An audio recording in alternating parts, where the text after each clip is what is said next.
भारत की 3 नदियां गंगा, यमुना और सरस्वती के संगम पर बसा प्रयागराज शहर अपने गौरवशाली अतीत और भारत की ऐतिहासिक एवं पौराणिक नगरों में से एक है। हिंदू मान्यता के अनुसार सृष्टिकर्ता भगवान श्री ब्रह्मा जी ने सृष्टि कार्य पूर्ण होने के बाद प्रथम यज्ञ यहीं पर किया था, जिसके कारण इसका नाम प्रयाग पड़ा, जिसमें प्र का अर्थ होता है प्रथम और याग का अर्थ है यज्ञ। कुंभ मेला और माघ मेला यहाँ की 2 बड़े सांस्कृतिक मेले हैं। कुंभ मेला तो हर 12वें वर्ष लगता है, जो कि विश्व का सबसे बड़ा सांस्कृतिक मेला है। वहीं माघ मेला हर वर्ष जनवरी के महीने में आयोजित किया जाता है। यह भी एक बहुत बड़ा धार्मिक सांस्कृतिक मेला है। यह शहर उत्तर प्रदेश की राजधानी लखनऊ से लगभग 195 किलोमीटर और दिल्ली से लगभग 600 किलोमीटर दूर है। प्रयागराज अपनी शिक्षा के लिए पूरे विश्व भर में प्रसिद्ध है। यदि आप प्रयागराज घूमने का प्लान कर रहे हैं तो यह वीडियो आपके लिए है, क्योंकि इस वीडियो में मैंने प्रयागराज की 5 प्रमुख पर्यटन स्थलों के बारे में बताया है, जो आपके लिए बहुत ही हेल्पफुल होगी। तो सबसे पहले आप त्रिवेणी संगम जा सकते हैं, जो प्रयागराज जंक्शन रेलवे स्टेशन से 4 किलोमीटर दूर है। त्रिवेणी संगम जाकर आप स्नान जरूर करिए, क्योंकि यहाँ हिंदू धर्म की 3 पवित्र नदियाँ गंगा, यमुना और सरस्वती एक जगह पर आकर मिलती हैं। जहाँ ये नदियाँ आपस में आकर मिलती है उसे ही हम त्रिवेणी संगम कहते हैं। और इस संगम की खास बात यह है कि आपस में जहाँ यह तीनों नदियाँ मिलती हैं, वहाँ का पानी आपको 2 रंगों में दिखाई देगा। मान्यता यह है कि यहाँ स्नान करने से मनुष्य के सभी पापों से मुक्ति मिल जाती है। और प्रत्येक 12 वर्ष का महाकुंभ और 6 वर्षों का अर्ध कुंभ मेला यहीं पर आयोजित किया जाता है। त्रिवेणी संगम में स्नान करने के बाद त्रिवेणी संगम घाट पर स्थित लेटे हुए बड़े हनुमान जी की अद्भुत प्रतिमा के दर्शन जरूर करिए। आपको बता दें कि गंगा नदी इस प्रतिमा से लगभग आधे किलोमीटर दूर बहती है, लेकिन साल में एक बार विकराल रूप धारण करके हनुमान जी को खुद नहलाने आती है। और यह प्रकृति का अद्भुत दृश्य जुलाई और अगस्त में आपको देखने को मिल जाएगा। बड़े हनुमान जी के नजदीक ही इलाहाबाद किला के अंदर स्थित अक्षय वट का एक वृक्ष है, जिसकी मान्यता है कि यह वट वृक्ष त्रेता युग से इसी रूप में जीवित है। ये वट वृक्ष उस समय भी था जब भगवान श्री राम अपने वनवास के लिए चित्रकूट जा रहे थे।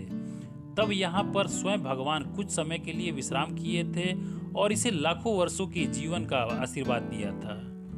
इसके बाद आप यहाँ से 2 किलोमीटर दूर प्रयागराज के सेल्फी पॉइंट के नाम से मशहूर नैनी ब्रिज जरूर जाइए, जो प्रयागराज शहर की प्रमुख पर्यटन स्थलों में से एक है। साल 2004 में इस ब्रिज का निर्माण नैनी और प्रयागराज को जोड़ने के लिए करवाया गया था। आजकल के युवाओं के बीच में यह स्थान सेल्फी पॉइंट के लिए काफी प्रचलित है। इसके बाद आप यहाँ से 6 किलोमीटर दूर चंद्रशेखर आजाद पार्क घूम सकते हैं। यह वही स्थान है जहाँ महान क्रांतिकारी चंद्रशेखर आजाद जी ने अंग्रेजों के सामने आत्मसमर्पण न करने के बजाय खुद को गोली मार ली थी। 36 एकड़ के विशाल क्षेत्र में फैला हुआ यह गार्डन कंपनी गार्डन या कंपनी बाग के नाम से जाना जाता है। कंपनी गार्डन इस शहर का सबसे बड़ा पार्क है और यहाँ पर पर्यटकों को देखने के लिए कई जगहें हैं, जैसे रानी विक्टोरिया का विशाल प्रतिमा, झील में बोटिंग का आनंद ले सकते हैं, इलाहाबाद सार्वजनिक पुस्तकालय और चंद्रशेखर आजाद जी की प्रतिमा सहित स्मारक। आपको बता दें, चंद्रशेखर आजाद पार्क में स्थित प्रयागराज का प्रसिद्ध म्यूजियम घूम सकते हैं। इस म्यूजियम के अंदर प्रवेश करते ही चंद्रशेखर आजाद जी ने जिस बंदूक से अपने आप को शूट किया था, वह बंदूक आपको यहाँ रखी मिल जाएगी, जिसे आप देख सकते हैं। इसके बाद यहाँ से लगभग 2 किलोमीटर दूर आनंद भवन आप घूम सकते हैं। यह वही जगह है जिसे मोतीलाल नेहरू जी ने साल 1899 में राजा जय किशन दास से खरीदा था, जो नेहरू परिवार का निवास स्थान हुआ करता था, जिसे आनंद भवन के नाम से जाना जाता है।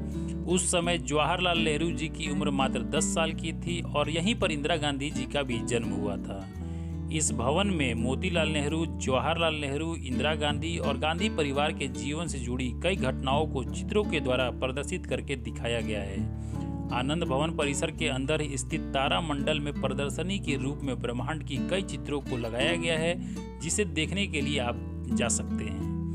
इसके बाद आप यहां से 5 किलोमीटर दूर प्रयागराज जंक्शन रेलवे स्टेशन के पास आप खुसरू बाग घूम सकते हैं। यह ऐतिहासिक इमारत मुगल बादशाहों के नक्काशी का बेहतरीन नमूना है और यह वही स्थान है जहां जहांगीर ने अपने बेटे खुसरो के द्वारा विद्रोह करने पर उसकी आंखें निकालकर दफना दिया था। यहाँ पर सुबह और शाम के समय स्थानीय, देशी और विदेशी पर्यटकों की पर्याप्त भीड़ देखने को आपको मिल जाएंगी। तो दोस्तों ये रही प्रयागराज की 5 सबसे प्रमुख जगह जहां पर आप प्रयागराज में जाकर घूम सकते हैं। और आपको यह वीडियो कैसी लगी मुझे कमेंट बॉक्स में बताइएगा, और अच्छी लगी हो तो वीडियो को लाइक कर लीजिएगा और ज़्यादा से ज़्यादा लोगों के बीच में शेयर करिएगा। और हमारे इस चैनल को सब्सक्राइब जरूर करिएगा, क्योंकि हमारे इस चैनल पर इसी तरह की वीडियो आती रहती है।